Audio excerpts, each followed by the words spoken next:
श्राद्ध में शंका करने के परिणाम व श्रद्धा करने से होने वाले लाभ का संदेश पूरे विश्व को देते हुए परम पूज्य संत श्री आसाराम जी बापू बताते हैं, बृहस्पति कहते हैं, श्राद्ध विषयक चर्चा एवं उसकी विधियों को सुनकर जो मनुष्य दोष दृष्टि से देखकर उनमें अश्रद्धा करता है, वह नास्तिक चारों ओर अंधकार से घिरकर घोर नरक में गिरता है। योग से जो द्वेष करने वाले हैं, वे समुद्र में ढोला बनकर तब तक निवास करते हैं जब तक इस पृथ्वी की अवस्थिति रहती है। भूल से भी योगियों की निंदा तो करनी ही नहीं चाहिए, क्योंकि योगियों की निंदा करने से वही क्रमी होकर जन्म धारण करना पड़ता है। योग परायण योगीश्वरों की निंदा करने से मनुष्य चारों ओर अंधकार से आच्छन्न निश्चय ही अत्यंत घोर दिखाई पड़ने वाले नरक में जाता है। आत्मा को वश में रखने वाले योगीश्वरों की निंदा जो मनुष्य सुनता है, वे चिरकाल पर्यंत कुंभीपाक नरक में निवास करता है। इसमें तनिक भी संदेह नहीं है। योगियों के प्रति द्वेष की भावना मनसा वाचा कर्मणा सर्वथा वर्जित है। जिस प्रकार चारागाह में सैकड़ों गौओं में छिपी हुई अपनी माँ को बछड़ा ढूंढ लेता है, उसी प्रकार श्राद्ध क्रम में दिए गए पदार्थों को मंत्र वहां पर पहुंचा देता है जहां लक्षित जीव अवस्थित रहता है। पितरों के नाम, गोत्र और मंत्र श्राद्ध में दिए गए अन्न को उनके पास ले जाते हैं, चाहे वे सैकड़ों योनियों में क्यों न गए हों। श्राद्ध के अन्नादि से उनकी तृप्ति होती है। परमेष्ठी ब्रह्मा ने इसी प्रकार की श्राद्ध की मर्यादा स्थिर की है।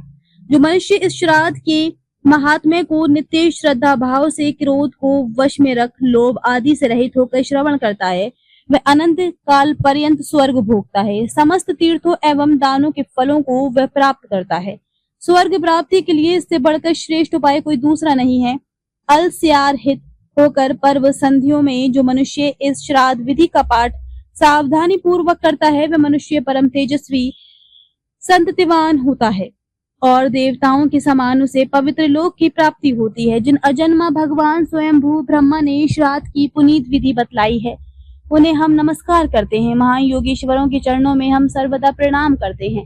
जीवात्मा का अगला जीवन पिछले संस्कारों से बनता है, अतः श्राद्ध करके ये भावना की जाती है कि उनका अगला जीवन अच्छा हो। वह भी हमारे वर्तमान जीवन की अड़चनों को दूर करने की प्रेरणा देते हैं और हमारी भलाई करते हैं। आप जिससे भी बात करते हैं, उससे यदि आप प्रेम से, नम्रता से और उसके हित की बात करते हैं, तो वह भी आपके साथ प्रेम से और आपके हित की ही बात करेगा।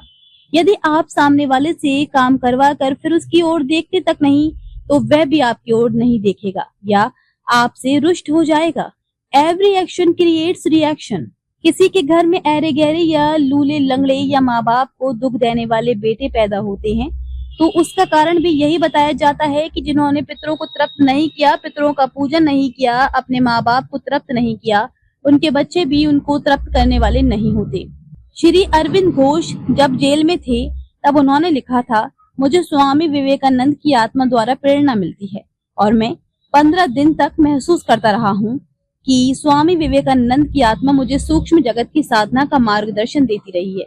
जब उन्होंने परलोक गमन वालों की साधना की, तब उन्होंने महसूस किया रामकृष्ण परमहंस का अंतवाहक शरीर, उनकी आत्मा भी उन्हें सहयोग देता है। अब यहाँ एक संदेह हो सकता है कि श्री रामकृष्ण परमहंस को तो परमात्म तत्व का साक्षात्कार हो गया था, वे तो मुक्त हो गए थे, वे अभी पितरलोक में तो नहीं होंगे, फिर उनके द्वारा प्रेरणा कैसे मिली? श्री योग वशिष्ठ महारामायण में श्री वशिष्ठ जी महाराज कहते हैं, ज्ञानी जब शरीर में होते हैं तब जीवन मुक्त होते हैं, और जब उनका शरीर छूटता है तब वे विधेय मुक्त होते हैं। फिर वे ज्ञानी व्यापक ब्रह्मा हो जाते हैं। वे सूर्य होकर तपते हैं, चंद्रमा होकर चमकते हैं, ब्रह्मा जी होकर सृष्टि उत्पन्न करते हैं, विष्णु होकर सृष्टि का पालन करते हैं और शिव होकर संहार करते हैं।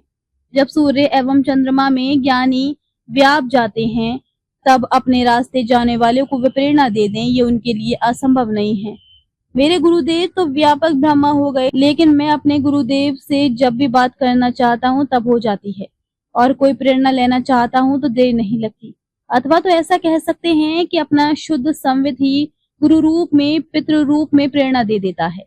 कुछ भी हो, श्रद्धा से किए हुए पिंडदान आदि कर्ता को मदद करते हैं।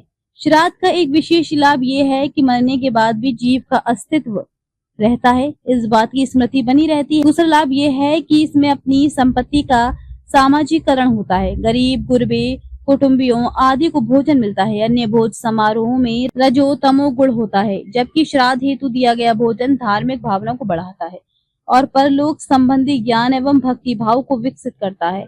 हिंदुओं में जब पत्नी संसार से जाती है तब पति को हाथ जोड़कर कहती है, मेरे से कुछ अपराध हो गया हो तो क्षमा करना और मेरे सदगति के लिए आप प्रार्थना करना, प्रयत्न करना।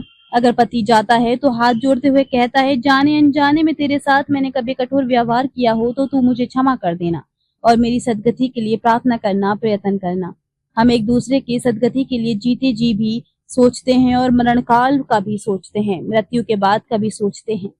खबर को शेयर फॉरवर्ड कर पूरे विश्व में पहुंचाकर विश्व गुरु भारत में सहयोगी बनकर बिना वर्दी के सैनिकों की तरह आप भी अपना कर्तव्य निभाइए। देश और दुनिया की ताजा और विशेष खबरों के लिए देखते रहिए सैनिक गर्जना न्यूज चैनल। नमस्कार।